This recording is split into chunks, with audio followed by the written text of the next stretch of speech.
Bonjour à tous, on se retrouve aujourd'hui pour une nouvelle vidéo pour tout simplement la mise en place du plateau pour le mode solo du jeu Ark Nova. Donc, la mise en place est assez simple puisque en fin de compte, une fois que tout est dépunché, vous avez des petits casiers qui vous permettent de ranger tout ce qu'il faut ranger là-dedans et de séparer. Alors, sur le plateau, il faut commencer par mettre les jetons joueurs. Donc il y a deux jetons, donc on en met un sur 0. Et en mode solo, surtout au départ, on met celui-là sur le ticket numéro 20. Voilà, il s'agit tout simplement de la piste d'attrait, hein, d'accord, c'est-à-dire l'attrait que votre zoo a par rapport, en gros, quand on va mettre des animaux dedans. Et la piste de conservation, donc qui est en vert, hein, qui permet, lorsqu'on fait des bonus, tout simplement grâce à des cartes un peu de bonus, on peut augmenter case par case. Donc ici on augmente une case par une case, tandis que là ça va quand même plus vite.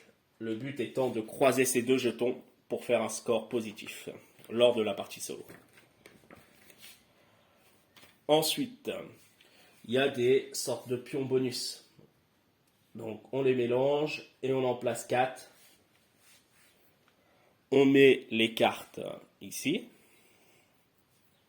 On va mettre tout simplement 6 cartes ici face cachée pour l'instant.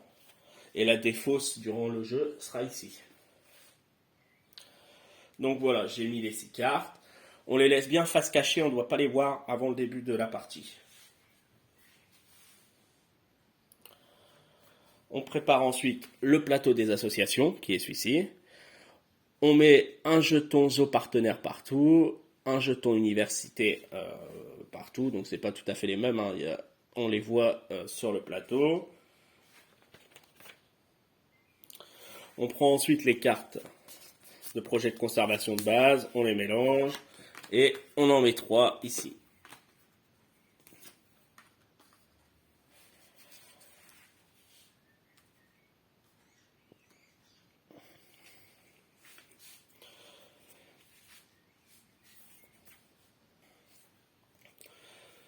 Donc là, les 3 cartes qui ont été piochées, donc qui permettent d'augmenter sur la piste de conservation.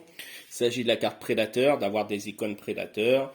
La carte reptile, c'est pour des icônes reptiles. Et la carte Afrique, il faut avoir des icônes Afrique.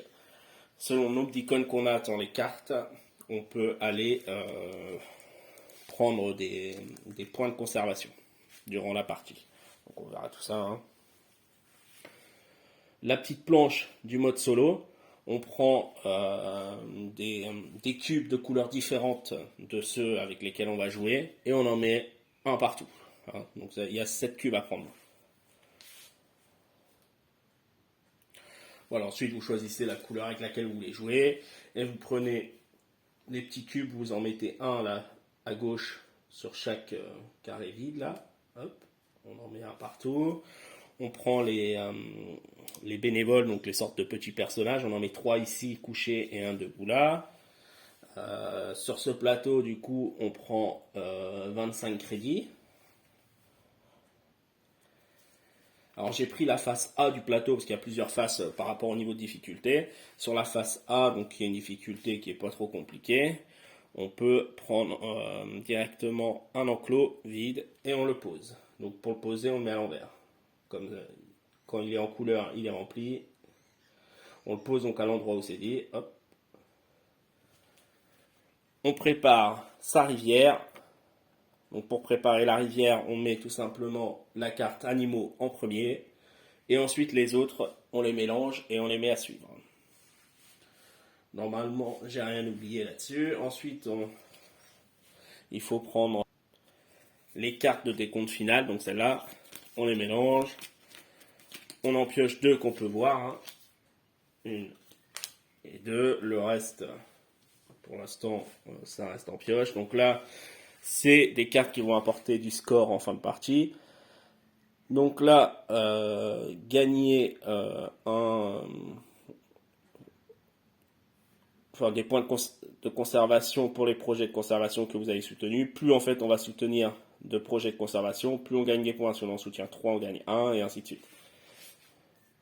Ensuite, l'autre, c'est gagner des points de conservation pour les icônes haut de votre zoo.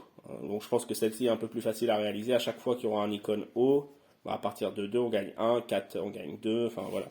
Le but étant de monter à la fois sur la zone de conservation et sur la zone d'attrait. Donc pour l'instant, on en a 2, et quand on va avancer, si on arrive là sur la zone de conservation, on est obligé d'en éliminer une. Donc on garde la plus facile, quoi, généralement. Une fois qu'on a fait ça, le plateau, il est prêt. On choisit tout simplement 8 cartes, enfin on prend 8 cartes sur la pioche et on en garde 4. Donc lorsque vous avez choisi vos 4 cartes sur les 8, les 4 qui sont pas bonnes, on les met en défausse. Là j'ai choisi alors une carte mécène, qui est une carte qui rapporte des bonus. Donc là elle permet de gagner un point d'attrait sur chaque case frontalière sans bâtiment relié.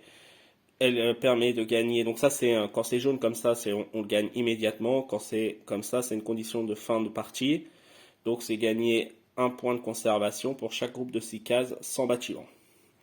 Donc j'ai pris celle-là, il faut la jouer par contre avant le niveau 25. Ensuite j'ai pris celui-ci. Pour le jouer, il faut avoir déjà un icône Afrique. Je l'ai pris parce que ici, il y a une histoire de points avec les icônes Afrique. Et après, j'ai pris ces deux-là, l'ornithorynx et l'orvet, parce qu'il y a aussi un système ici, là, de fin de partie avec les icônes haut. Donc voilà, on choisit bien sûr les cartes par rapport à ce qu'on veut faire, ce qui ne veut pas dire qu'on va le réaliser, mais en tout cas pour avoir une première idée. Donc là, j'ai pris mes 4 premières cartes. Donc ensuite, on retourne toutes les cartes ici. Voilà, donc toutes les cartes sont retournées. Maintenant, il n'y a plus qu'à jouer. Donc, je vais m'arrêter là pour cette vidéo. On se retrouve pour la prochaine vidéo, justement, la partie avec cette mise en place là. Merci d'avoir regardé.